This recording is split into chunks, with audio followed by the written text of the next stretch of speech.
I feel like everyone is a 3-bev person now, like at all times. Like it used to just be like water, juice, coffee. Now it's like, oh, I got this Black Rifle, I got the CB, I got water. We're greedy. Our empire's Yeah. falling.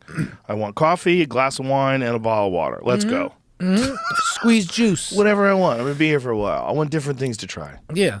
We're a failing empire. The empire's definitely failed. Like if you watch at all levels, like especially what's really funny with the Fed thing now is that like they want to fight inflation, but then they just threw billions of dollars back into the market, and I'm like, inflation's going to go crazy.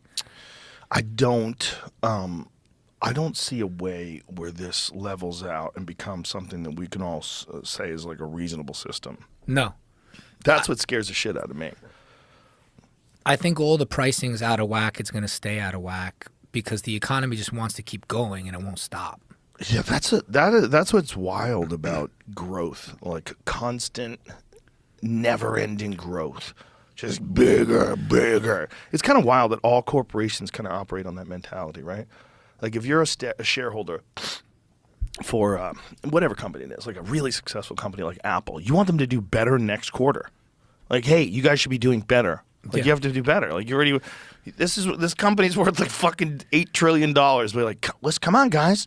It's quarter. I need these fucking prices to come up. Yeah. Like, people are playing this weird gambling game with your value and your popularity. It's very strange that we all think that everything should keep growing and grow forever. It's just, I think, human self-interest and human nature to like want to compete and want to grow and want to get better. But I'm waiting for the next like great economist because I do feel like everything is still just like Adam Smith Wealth of Nations. And it's like there's been Marxism, there's been other things, but nothing has topped that guy's like idea for the global economy. And I think somebody has to come around that is not anti-growth, but like really like, all right, looking at nature, looking at resources, looking at like war, like what is the reasonable amount of growth we can have? Just like working out, right? You know, like you have the trainers that are just like fucking do 70 exercises and fucking all these reps and yada yada. But I actually do better with the trainers that are like, hey, let's work hard for 45 minutes. Rest, recovery, focus on recovery. How much can you do? How much can you push your body? Like, I think that's the type of guy we need or girl to like have a new philosophy for the global economy. The problem is relying on any one person is a crazy idea.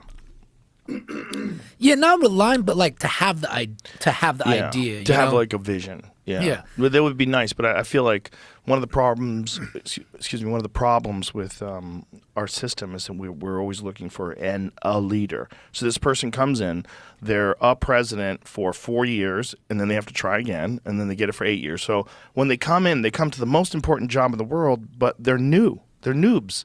Yeah. You know, I mean, you've done a lot of different things, right? And you could speak to this. When you first start doing a thing, you like kind of got to figure it out.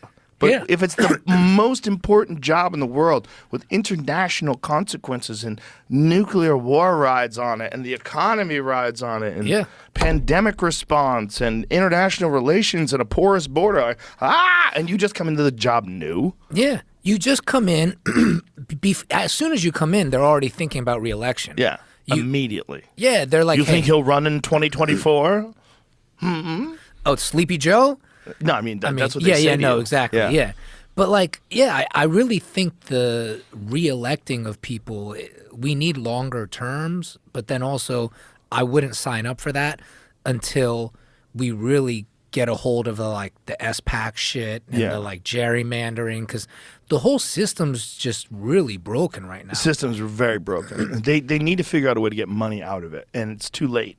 Because you can't get money out of it, because money is the whole thing. It's like the special interest groups and all the donors. It's like there's so much money moving around. And then when people leave office, they get these fucking cushy speaking gigs.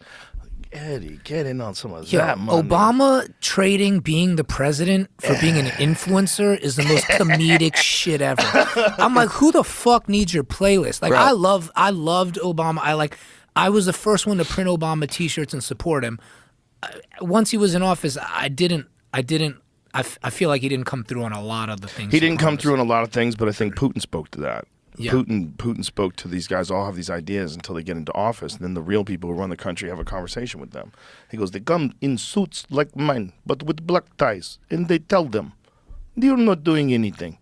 And I think that's happened to every single president, except Trump actually like fought back against the intelligence agencies, like went to war with them, which is very crazy. That was crazy. That's so crazy that he did that. But as far as like a representative of the United States, who better than Obama? He's the best of all time. Yeah, the best. The best of all time. The best. He's the most educated and eloquent and even-keeled, and he was a statesman, and the way he spoke inspired confidence that truly the wisest amongst us is the king.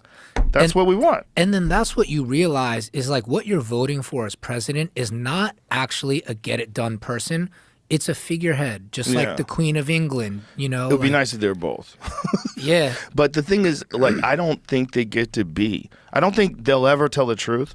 But I bet Obama, as a lawyer in Chicago, when he gets into the office, there's probably like a real part of him that didn't know how it was all behind the scenes. I don't think they let anybody know until you get in there.